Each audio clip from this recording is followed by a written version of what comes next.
আজ একজন আসামিকে 10 বছরের সশ্রম কারাদণ্ড ঘোষণা করল চুঁচুড়া fast track fast court. Pandua থানার অন্তর্গত পান্ডুয়া তিন্নার রায়পাড়ার বাসিন্দা সনাতন রায়ের সঙ্গে বিবাহ হয় বর্ধমানের লক্ষ্মী রায়ের। বিয়ের পর থেকেই লক্ষ্মী রায়ের শ্বশুরবাড়ির লোকেরা এবং তার স্বামী তার উপর শারীরিক ও মানসিক অত্যাচার করত।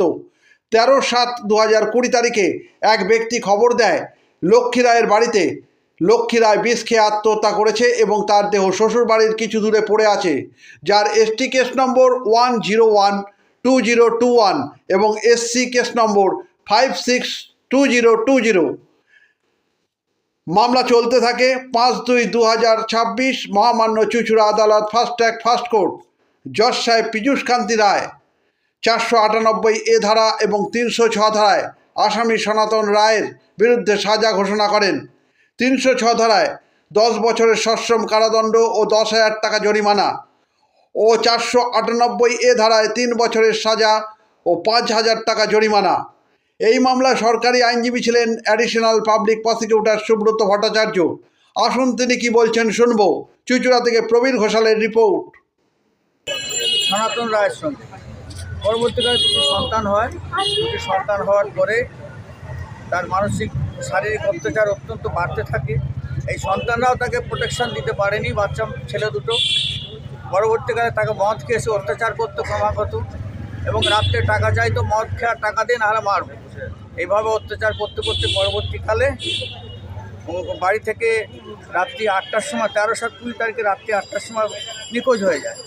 এবং সেই অত্যাচারের ফলে সে বিষ খায়। তার মৃতদেহটা পুকুর পাড়ে পড়ে থাকতে দেখা যায়। মৃতদেহ খুঁজতে যায়নি পর্যন্ত বাড়ির লোক, তার স্বামী মৃতদেহটা তার বাড়ির লোকে খুঁজতে পর্যন্ত যায়। এই অবস্থাতে মৃতদেহটাকে তার খবর পেয়ে উদ্ধার করা হয় এবং থানাতে মোকদ্দমা করা হয়। পান্ডুয়া থানাতে case number 170/2020 under dated 13/7/2020 under section 498/306 IPC। আজকে আমাদের এই মোকদ্দমা ট্রায়াল কমপ্লিট হওয়ার পরে আজকে প্রথম ফাস্ট ট্র্যাক আদালত এই মোকদ্দমাতে আসামিকে, যিনি হাজবেন্ড সনাতন রায়কে দোষী সাব্যস্ত করেছেন, করে 498 সেকশনে 3 বছরের সাজা দিয়েছেন এবং 5,000 টাকা জরিমানা করেছে, অনদায় 3 মাস জেল। আর 10,000 টাকা 10 বছর সাজা দিয়েছেন 306-এ এবং 10,000 টাকা জরিমানা করেছে, অনদায় আরও 6 মাস জেল। এই সাজাতে আমরা এখানে প্রমাণিত হলো যে হুগলি জেলার পুলিশ বা আয়ও ভালো তদন্ত করলে মামলার সাজা হয়। এবং আয়ও যিনি আছেন নীলকান্ত মণ্ডল পান্ডুয়া থানার সময় ছিলেন, তিনি তদন্তকারী অফিসার। তার ভালো তদন্ত হয়েছে বলেই মোকদ্দমাতে ভালো সাক্ষী সাবত হয়েছে বলে মোকদ্দমার সাজা হয়েছে। আমরা ভবিষ্যতেও যাতে হুগলি জেলার পুলিশ এই ধরনের কাজ করতে পারে এই আশা রেখে আমার বক্তব্য শেষ করছি। মৃত ভট্টাচার্য অভিযোগটা কে করেছিল? মৃত অভিযোগ করলাম তো আপনাকে, ঝন্টু রায়, মেয়ের ভাই। হ্যাঁ, Subrata Bhattacharya, additional public prosecutor Hooghly.